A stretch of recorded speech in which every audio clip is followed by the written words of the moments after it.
Gulat akong napatingin kay Sir Enzo na nakatingin lang kay Kim. Si Kim naman ay walang reaksyon. Nagregodon ng aking puso at napatayo ako sa aking kinauupuan. Sir, how did you know about our marriage? Pero invalid yun. Paglalabas ko ng saloobin. Sir Enzo really has his ways. Yun ba ang rason kaya binigay nila sa akin ng debit card? At pati na rin ang inheritance ni Kim kapag sasaktan niya ako?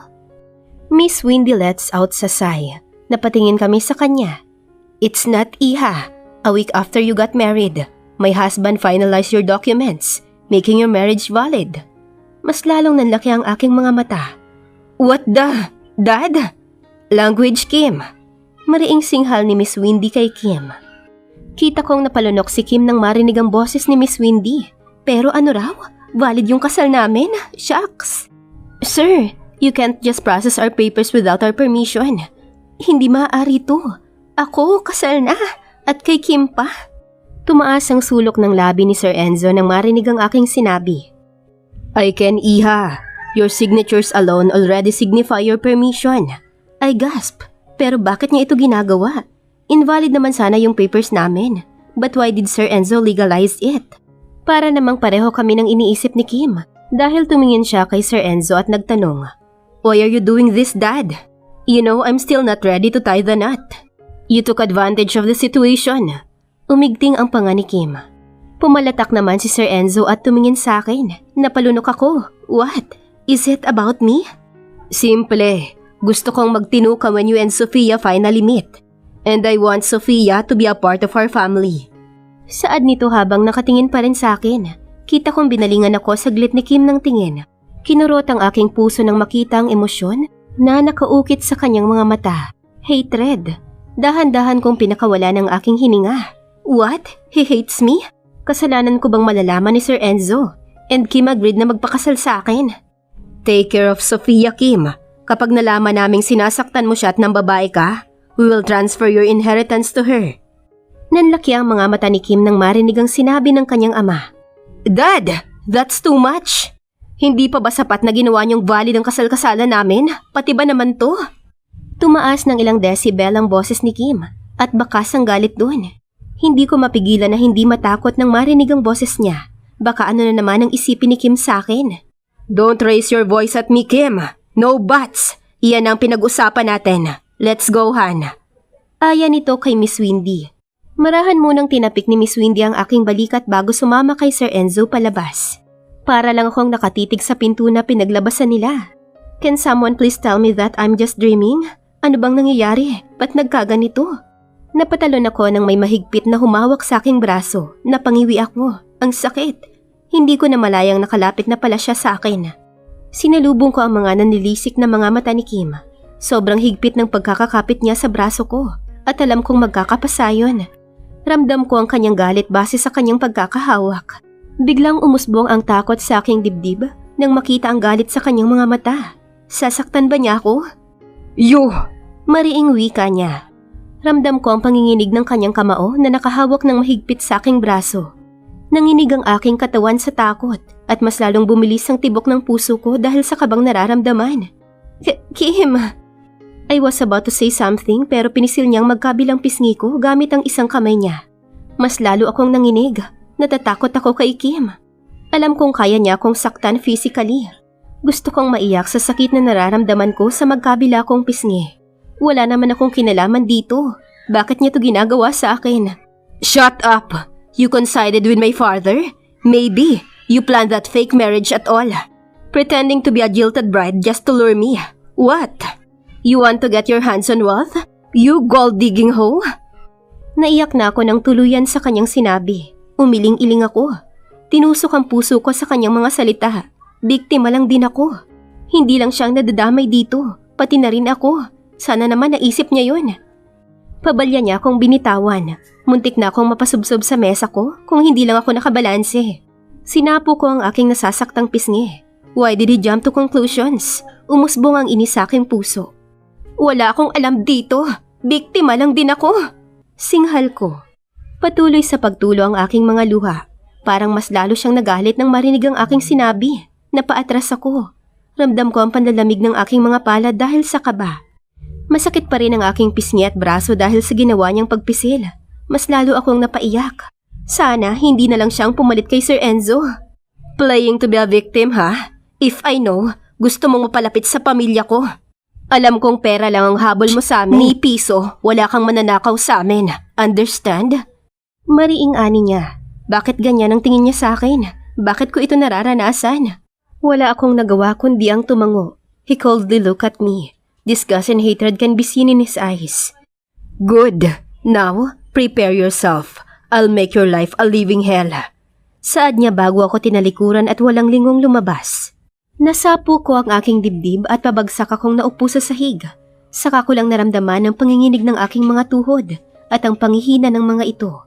Sobrang sikip ng aking dibdib at nahihirapan akong huminga.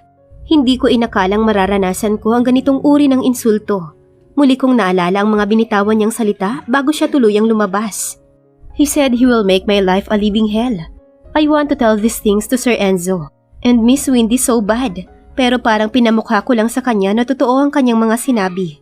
Once I tell his parents, they will give me inheritance. Napailing na lang ako at napasabunot sa aking buhok. Ano ba itong kaguluhang pinasok ko?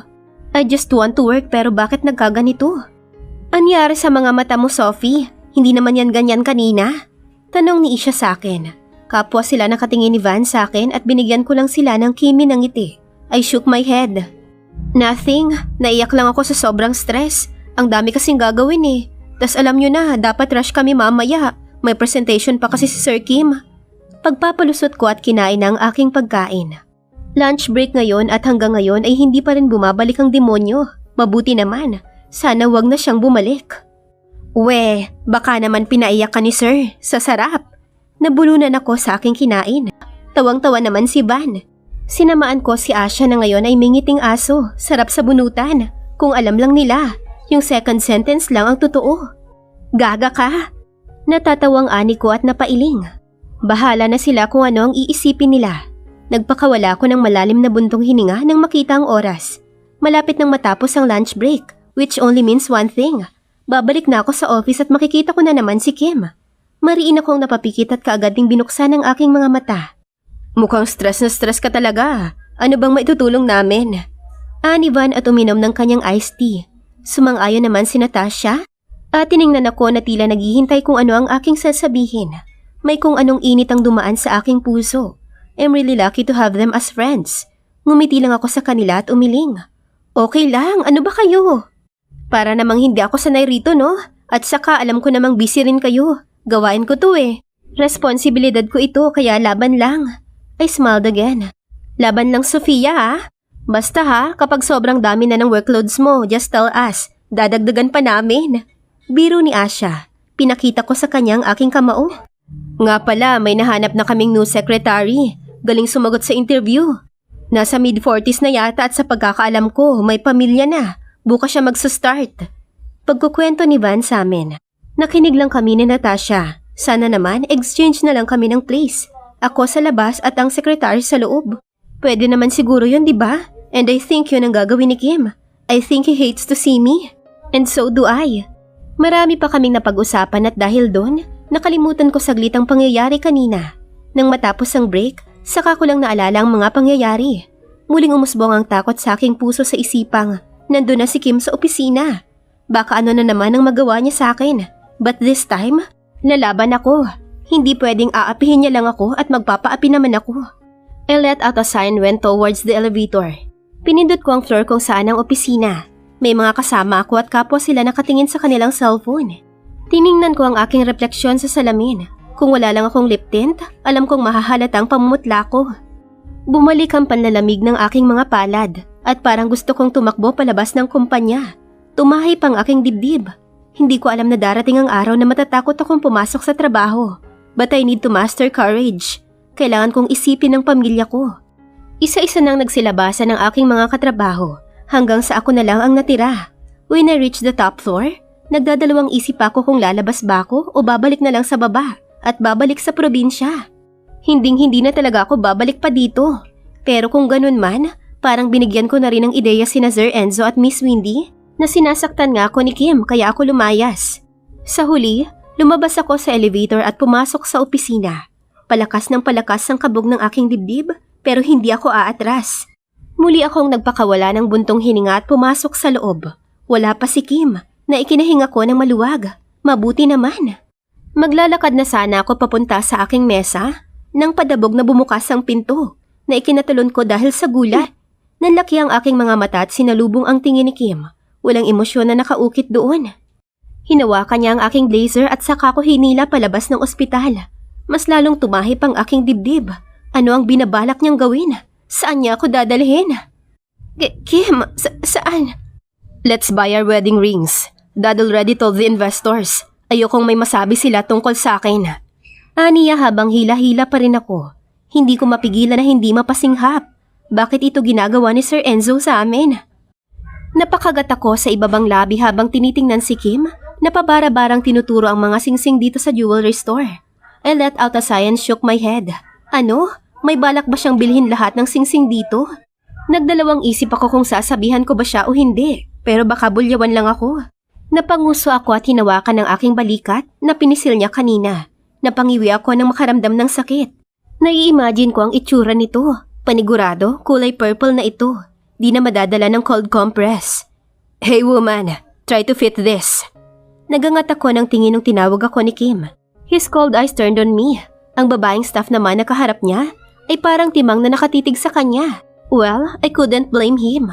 Malakas naman talaga ang karisma ni Kim. I sighed and stood up from my seat before walking towards him. Kita kong nakapili na siya ng singsing. It's a simple silver band at may maliit na diamond sa gitna. Binigay niya ang singsing sa akin and I tried to fit it on my finger. It fits. Parang may bikig na namuo sa aking lalamunan. Hindi ko alam kung ano ang aking mararamdaman. Totoo ba ang lahat ng to? Hindi itong pinapangarap kong proposal. Pakiramdam ko'y bumibigat ang aking dibdib sa katotohanang. Matatali ako sa isang kasal na walang pagmamahalan. Napalunok ako at tumangu-tango habang nakatingin pa rin sa singsing. It fits my finger perfectly. Ani ko. Muntik pa akong mautal. Napatalon ako nang biglang hinablot ni Kim ang aking kamay na walang halong pag-iingat at marahas na tinanggal ang singsing. Napangiwi ako sa sakit. Ramdam ko ang paghapdi ng aking palasingsingan dahil sa marahas na pagtanggal niya ng singsing. Parang wala lang sa kanya na nasasaktan ako. Sa bagay, sino ba ako? We will take that one. Wika niya sa staff na nagpapakyut pa rin sa kanya. Ngumiti pa ito ng may hinihina at marahang tumangu-tango bago ibinalot ng box ang singsing at binigay ito kay Kim. Naningkit ang aking mga mata nang sinadya nitong magtama ang mga daliri nito sa kamay ni Kim. Ang landi. Si Kim naman parang wala lang. Alam naman ng staff na to na ikakasal na kami ni Kim, pero ganun pa rin. Diyos ko. Muli niyang hinawakan ang dulo ng aking blazer. Kanina pa siya. What? Ayaw niya ba akong hawakan? Natawa ako ng mapakla bago marahas na kumawala sa kanyang hawak. Inis niya akong binalingan ng tingin at sinalubong ko naman iyon ng buong tapang. Anong akala niya? Uurungan ko siya? I can walk, I firmly said. Inayos ko ang aking blazer. You don't have to drag me. Pagpapatuloy ko at muling sinalubong ang kanyang tingin. Hindi lang siya nagsalita at saka tumalikod. Putting his hands into the pockets of his slacks. Sinundan ko naman siya. Napatingin ako sa paligid. Kita ko ang bawat babaeng madaraanan namin ay talaga namang napapatingin sa kanya.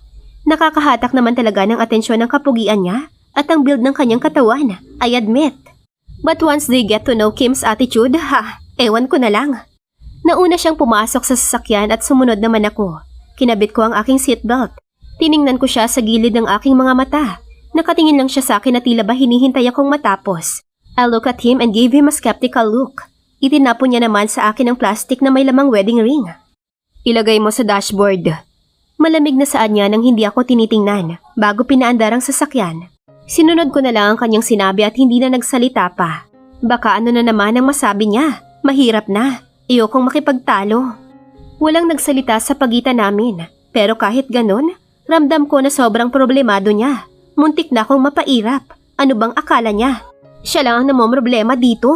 Ang one-sided ng utak niya. Di ko mapigilan na hindi mapasimangot. What's with that reaction? Ani niya pa. Kumunot ang aking noo.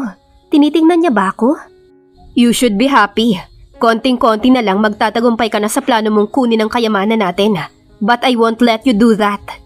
Dagdag niya pa na ikinabuntong hininga ko. Ganun ba talaga ang tingin niya sa akin? Gold digger? Gusto kong matawa ng mapakla sa pait na gumuhit sa aking puso.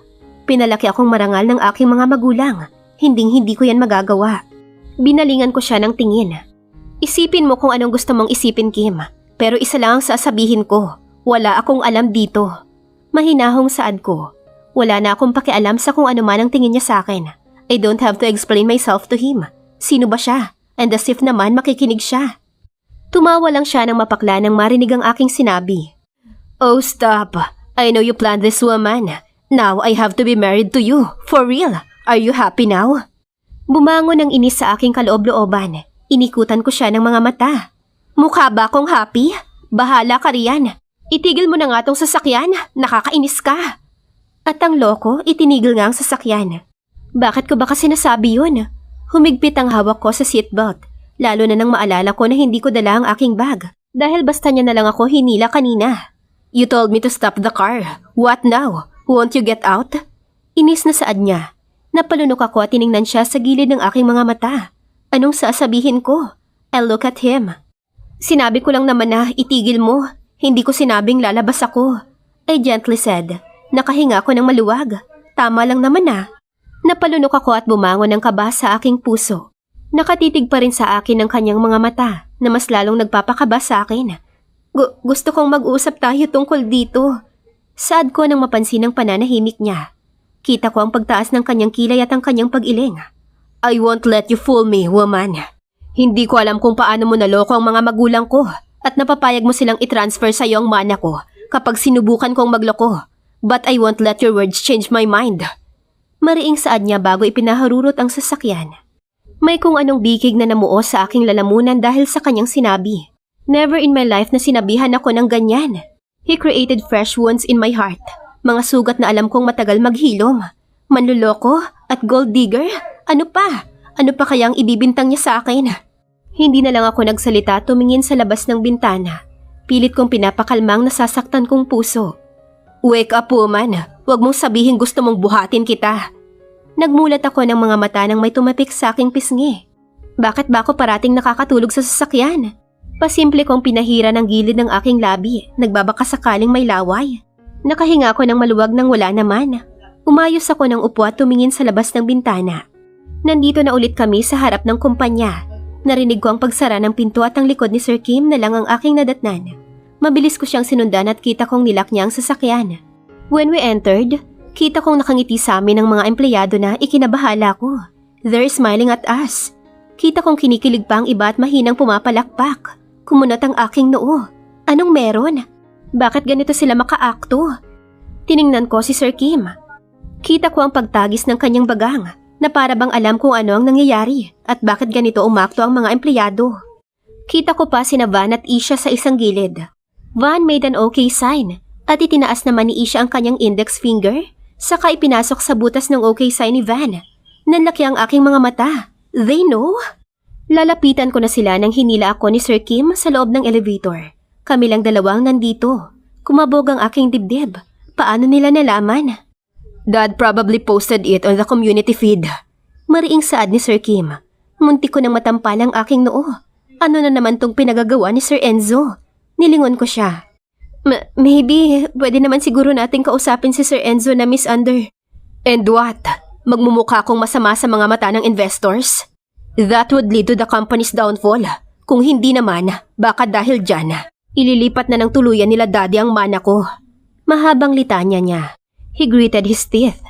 Again, I won't let you fool me. Napahilot na lang ako sa aking sentido. I badly want to pacify the situation. Pero alam kong sarado ang kanyang isip at puso na pakinggan ang aking sasabihin. Gusto kong magalit sa kanya. But I chose to put myself in his shoes. Mahirap nga akong pagkatiwalaan, lalo na kung kayamanan ng usapan. Isa pa, hindi naman ako masyadong kilala ni Sir Kim. Sa totoo lang, wala siyang karapatan na husgahan ako dahil hindi niya ako kilala. Pero sa sitwasyon namin ngayon, siya ang mas naiipit. Parang naliwanagan ng aking utak. Baka nga siguro ganyan siya makaakto. He's threatened. Baka magsumbong ako at mawala ang kanyang mana. Kim worked hard para mapasa kanya ang kumpanyang ito. Napatango-tango ako sa aking sarili at tiningnan siya sa gilid ng aking mga mata. I understand him now. Pinikit ko na lang ang aking mga mata at hinintay na magbukas ang elevator. Nauna na siyang lumabas at sumunod naman ako.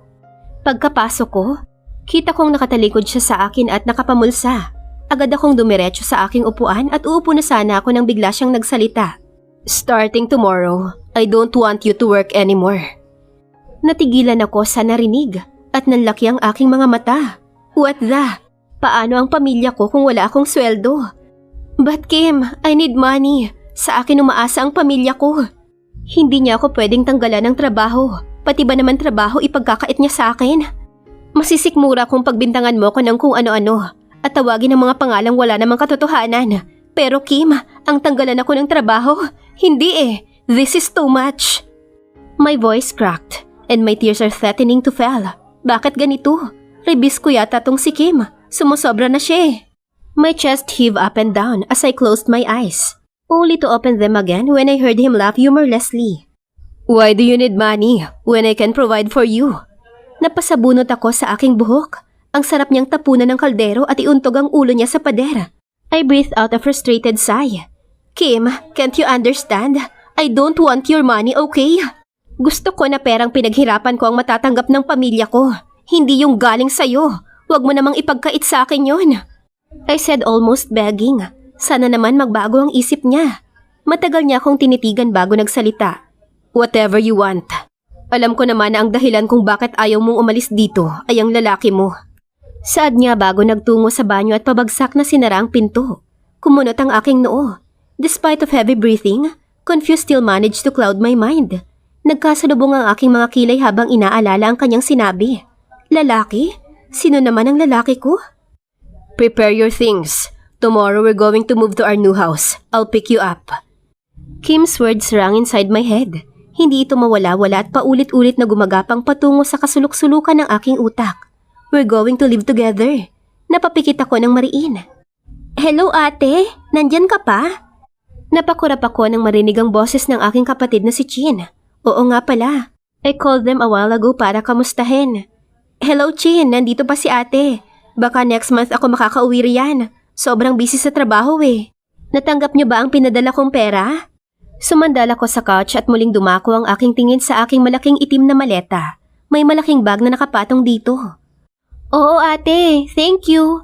Nga pala ate, pasok ako sa Dean's Lister. Natutuwang balita niya. Napangiti ako tumusbong ang aking paghanga para sa aking kapatid. Wow, worth it lahat ng sakripisyo ko. Naks naman, galing ni Chin, mana sa ate. Natatawang ani ko. Rinig ko ang kanyang paghagikik. Kasya ba ang pera pang celebrate? Sabihin mo lang kung hindi, magpapadala ako. I went on. Naku ate, okay na nga eh. Sapat na to, ano ka ba? Sinundan ito ng hagikik ni Chin na ikinangiti ko. Ate, si mama gusto kang makausap. May narinig akong kaluskos sa kabilang linya. Hello anak, musta ka na riyan? Kailan ka makakauwi rito? Si papa mo nasa kabilang bayan, nanonood ng sabong. Alam mo naman yon, basta usapang sabong talagang hindi makakatanggi. Litanya ni mama na ikinangiti ko. Buti na nga lang sabong lang ang bisyo ni papa. Hindi ito umiinom at naninigarilyo. Kumusta yung manok natin ma? Ano, isinali na ba ni papa sa sabong? Marami kasing manok si papa eh, pero hindi niya sinasabong. Ani niya pa, kailangan pa niya ng mga techniques. Ewan ko na lang, may ganyan pala. Oo nak, isinabong niya kahapon. Ayun panalo. Yung manok nga ng kalaban na ginamit namin para sa celebration nitong si Chin. Dean's Lister eh, nagmana sa'yo. Mama said followed by a little chuckle. Kinagat ko ang aking pangibabang labi at hindi sinasadyang mapadako ang aking tingin sa mga maleta. I sighed. Panandalian kong nakalimutan ang bagay na yun.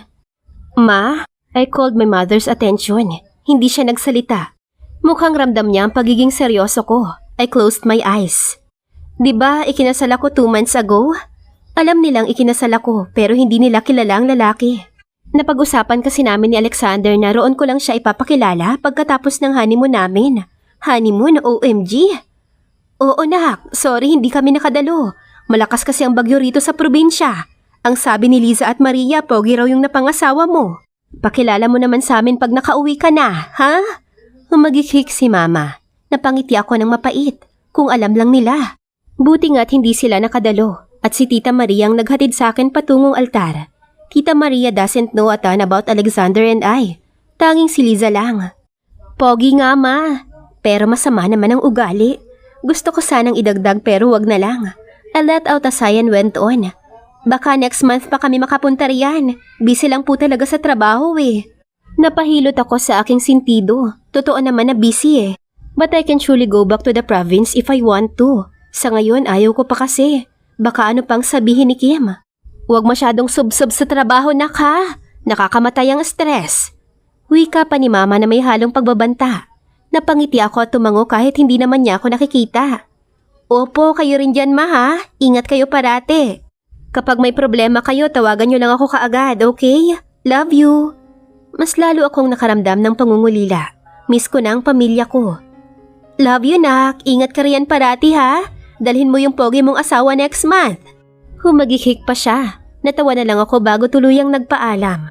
Napatingin ako sa kawalan. May isasama ko kaya si Kim? Pero baka aandar ang pagiging ma-attitude nun. Pero surely alam naman niya siguro kung paano pakisamahan ng parents ko. Sa dami ng taong nakakasalamuhan niya, imposibleng hindi. Pinikit ko na lang ang aking mga mata.